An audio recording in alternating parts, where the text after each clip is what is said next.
Buenas tardes a todos, bem-vindos. Hoje vamos falar sobre eBPF, uma tecnologia nova. Alguém conhece eBPF acá? Conhece também? Bueno. Antes de começar, um aviso importante. O conteúdo que vamos ver agora é um estudo de caso de uma fintech em Brasil, pero que não está mais em funcionamento, sim, mas era uma grande fintech que trabalhava para solucionar negócio de empresas, não pessoas físicas. Atendíamos somente empresas. Meu nome é Hudson Coutinho, sou de Brasil, sou licenciado em sistemas de informação, também trabalho com equipes ao redor de todo o mundo. Tenho um projeto chamado Devs on the Road, onde viajo para eventos, principalmente da CNCF, para levar conteúdo e novidades do landscape da CNCF para o Brasil. E também sou fundador da comunidade BPF Brasil, onde trabalhamos, estudamos e fazemos workshops para aprender e aprimorar a técnica de BPF. Porque, ao contrário do que muitos pensam, a BPF é uma tecnologia. Que é uma tecnologia? Um conjunto de técnicas aplicadas para que se obtenha um resultado. Em cima disso, trazemos uma solução chamada Cilion, que é baseada na tecnologia eBPF. Para começar, quero trazer algo muito importante para todos, uma reflexão. Sim? Hoje vivemos uma era diferente. Todos nós vivemos uma era diferente. Sim? Quando começou o mundo, entendemos que começou pela era agrícola, onde se mandava em um mundo que tinha muitas terras, muitas posses, sim? E depois lá veio uma outra era industrial. Então começou a mandar no mundo quem tinha dinheiro, sim? Em empresas, em muitos negócios. E a era atual, alguém sabe dizer em que era estamos hoje? Algum palpite? Informação também. Mas quarta revolução industrial. Quase. Pela tecnologia, sim. Era um modo de observar muito bueno. Mas hoje estamos na era do conhecimento. Então, manda no mundo quem tem conhecimento. E digo isto para vocês porque tenho um amigo em Brasil que trabalhava como assistente em um hotel. Ele teve uma excelente ideia e montou um negócio de tecnologia. E hoje vale 10 milhões de dólares sua empresa. Sim? Apenas com seu conhecimento. Então lá vamos nós. Começamos por, era uma vez um kubectl. Eu estava em Brasília, um dia tranquilo, terça-feira, e falei, vou dar aqui um kubectl getpods, dar uma olhada como estão. E descobri um pod novo, que não conhecia. E falei, que existe aqui, rapaz? Que existe? Eu perguntei para a minha equipe de desenvolvimento, que existe aqui? Ah, não sei. E você? Não sei. Não sei. Aí fomos ver que o pod tinha 5 dias de vida. Então, em produção. Então, fomos ver nos outros ambientes. Já existia há mais tempo em Sandbox e há quase 60 dias no ambiente de desenvolvimento. E ninguém conhecia. Então, começamos a ir atrás para entender o que era aquilo. Sim, e descobrimos que era uma aplicação maliciosa. Sim, e estava lá rodando dentro de nossa produção. E dentro desse container havia algumas ferramentas como o Nmap, que vamos ver aqui instalada, que causavam estresse de network em nossa aplicação, dando uma falha geral em nosso sistema. E ficamos abismados porque não havia projeto em GitLab que usávamos para versionar código em lugar nenhum.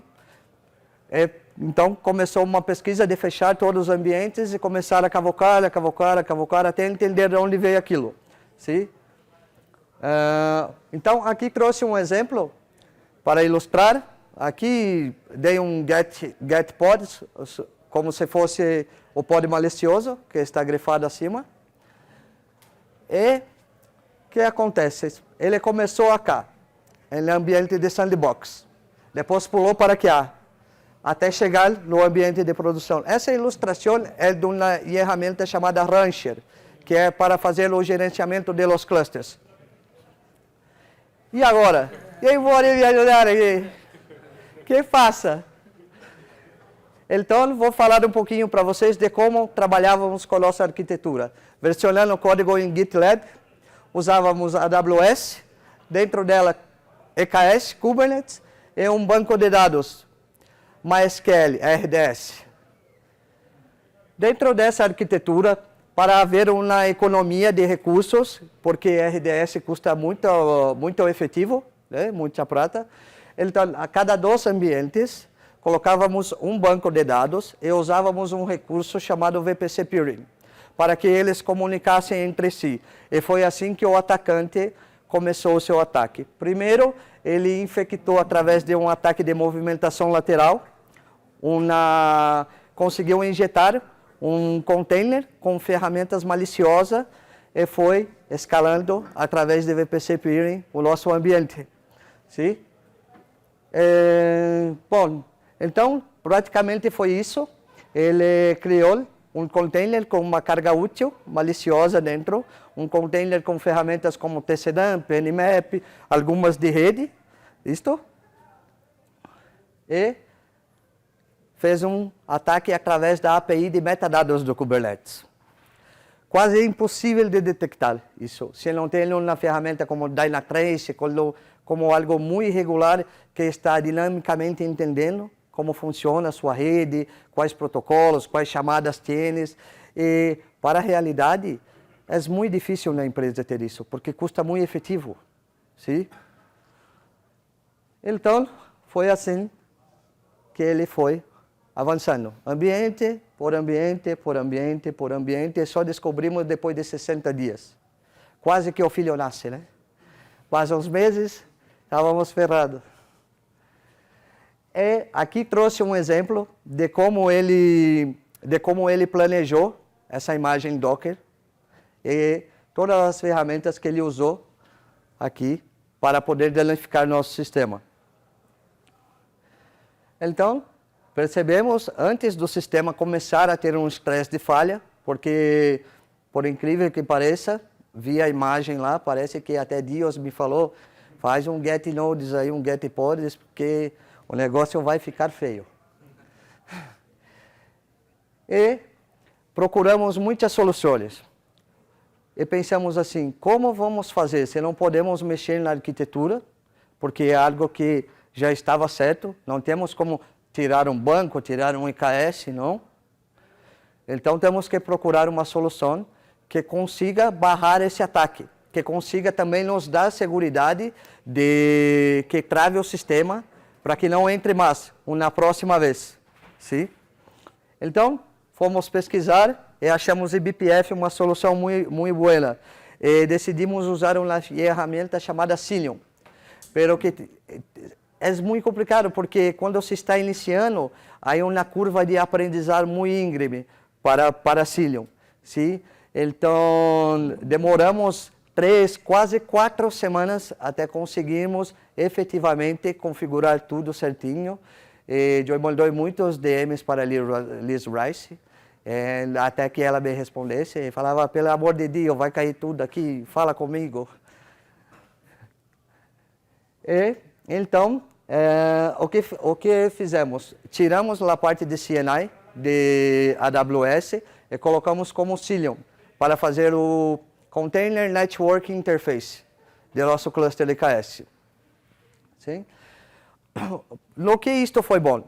Conseguimos tirar um recurso que era o VPC Peering e através do YAML da própria aplicação do deployment trabalhamos com um conceito que chama Match Label.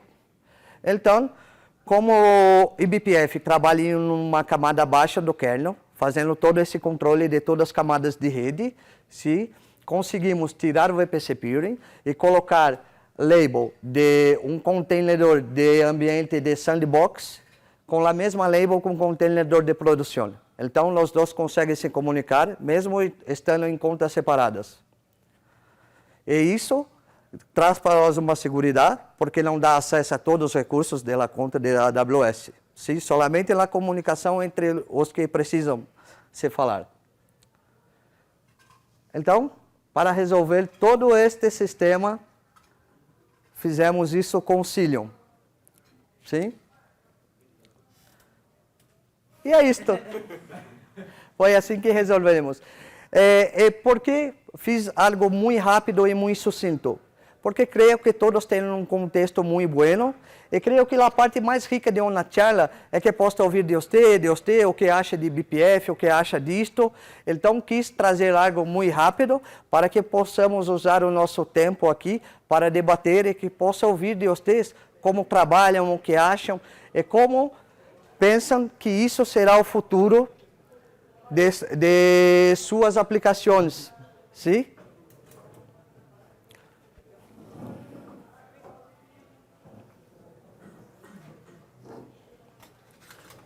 Perguntas? Como poderias comparar EBF com Mesh? Com Mesh? Com eBPF também consegues fazer Service Mesh, pelo que eBPF, como vou dizer a você? eBPF surgiu de BPF, que em 1992 criaram a partir do TC-Dump. O BPF. Em 2014 fizeram essa versão extended. Vladimir, não me recordo muito bem o nome, eu sei que foi um russo. E através de eBPF também conseguimos ter acesso e controle de toda a rede. Sim? E também mapear toda a parte de service. Hoje em dia usamos muito em Brasil no lugar de API Gateway. Sim. Mas eBPF tem aplicação como telemetria, como observabilidade. Sim, há muitos casos de uso. Está crescendo para muitos lados ainda, eBPF. Pessoal que está chegando agora, boas tardes. Fiz algo muito rápido aqui porque sou ligeiro, mas vou recapitular para os que chegaram agora, sim?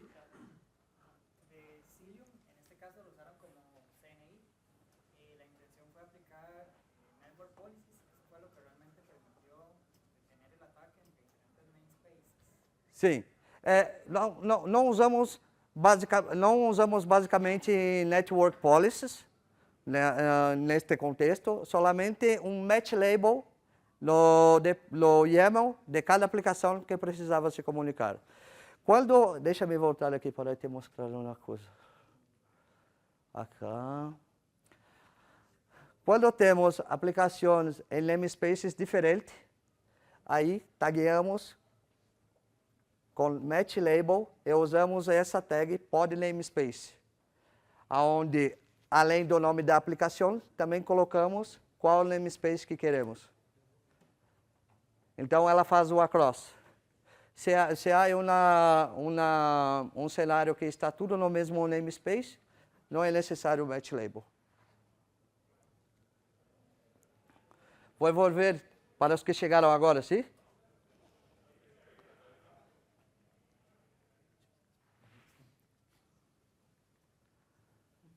Bom, então, era uma vez um kubectl. E volvemos à história. Uma terça-feira estava na empresa, fui verificar os pods, não me recordo se foi um get pods ou um top nodes, algo nesse sentido. E quando eu fiz isto, identifiquei um contenedor que não existia na produção. E ficamos muito preocupados e perguntei para a minha equipe, quem fez isso? O que é isso? Um novo serviço? Uma nova aplicação? Não conosco. E fomos ver um ambiente de sandbox, já havia muitos dias a mesma aplicação, e no desenvolvimento há quase 2 meses. Então ficamos muito preocupados, porque versionávamos o código e não havia em lugar nenhum este projeto. Sim? Então, o que acontece? Fomos entender que era um ataque de movimentação lateral. E possivelmente ia começar a fazer falhas em nosso EKS. E como trabalhávamos lá? Com Rancher para gerenciar os ambientes. Sim? Porque com Rancher consigo segregar principalmente acesso para a minha equipe, que é júnior, que é pleno, que é sênior, de acordo com sua maturidade, vai ter acesso aos ambientes que têm mais impacto para a empresa. Sim?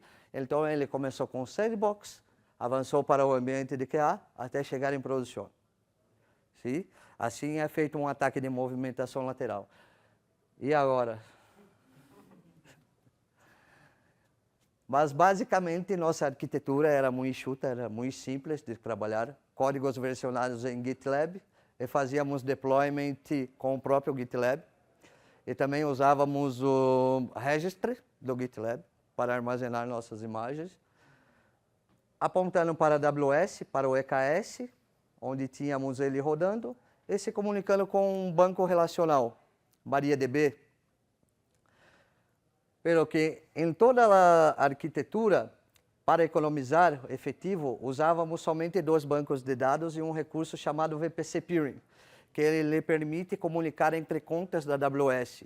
Pero que não é muito bueno, porque não é dedicado solamente ao RDS. Ele permite acessar todos os recursos da outra conta da AWS, quando se tem um VPC Peering. Sim?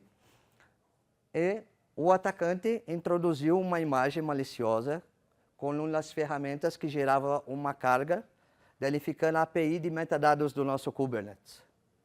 E através dessa API de metadados, ele consegue a contrasenha de todas as aplicações. Sim? É como passar uma ferramenta de rede chamada Wireshark, que captura pacotes e depois remonta com Jupyter ou com Pandas, outra coisa assim, para que possa aplicar. Sim? Então, o ataque foi através dessa API, sim, de metadados, onde se passando um curl, ele conseguia pegar todas as credenciais do nosso ambiente. E assim foi, escalando, de desenvolvimento, até chegar em produção. Sim? Então, um coordenador malicioso, quando pegamos para entender o que tinha, era similar a isto. Algumas ferramentas, principalmente de rede, sim? Que causavam estresse, enfim, não entendemos bem qual era a intenção dele, porque o sistema não chegou a sofrer uma avaria, sim? Mas chegou a ser invadido. E o sistema não veio a ficar fora do ar, mas seria muito impactante, porque esta empresa que trabalhava é como o Mercado Livre, era uma empresa de venda. E uma hora fora do ar são milhões de receita, porque em Brasília é muito grande, são muitas pessoas. E, principalmente essa empresa, havia muitos comerciais de televisão, então ia lançar uma coisa nova, fazia um comercial, tínhamos um pico na API de 30, 40, 60 mil acessos por segundo, às vezes. Fomos pesquisar uma solução, porque não podíamos mudar novamente a nossa arquitetura. Então, fomos pesquisar o que consegue nos ajudar para que, pelo canal que entrou, que foi o VPC Peering, e foi se alastrando por ambiente, não fizesse mais. Então, pesquisamos e achamos uma solução chamada Cilium, que é baseada na tecnologia BPF. E por que gosto de frisar isso? Tecnologia. Porque tecnologia é um conjunto de técnicas e métodos que, combinados, lhe trazem um resultado. Sim? E muita gente confunde, que acha que eBPF é uma ferramenta ou uma solução. Não. Aí vem Cilium, que é uma solução baseada em métodos e técnicas de BPF. Então, começamos a entender como usar, demoramos muito tempo, porque há uma curva muito grande de aprendizado para aprender eBPF. Depois de 2 meses, conseguimos ajustar e entendemos que para tirar o VPC Peering, precisávamos simplesmente mudar o nosso YAML. Então, o YAML que tu tens lá, ias colocar, por exemplo, tem uma aplicação de ambiente de sandbox que tem que buscar informação em um outro contenedor, um pod de produção. Para isso, não precisamos mais de VPC Peering. Apenas colocamos no YAML algumas informações e no outro YAML também. Sim? Quando ele está, como o colega perguntou, como está em outro namespace? Aí usamos um recurso chamado Match Labels e colocamos essa tag pod namespace, onde colocamos o namespace que queremos. Sim? Isso vai permitir. Por que gosto de dizer isso? Porque demorei 1 mês para aprender. Sim, ele não funcionava. Eu falava, que raios. Então, com isso, conseguimos tirar todo o problema que ingressava por VPC Peering através de Cilium. Sim? Então, simplesmente lá com umas 5 ou 6 linhas no código, economizamos um recurso da AWS e também ficamos mais seguros. Meu celular nunca mais tocou de noite. Nunca mais. E é isto, pessoal.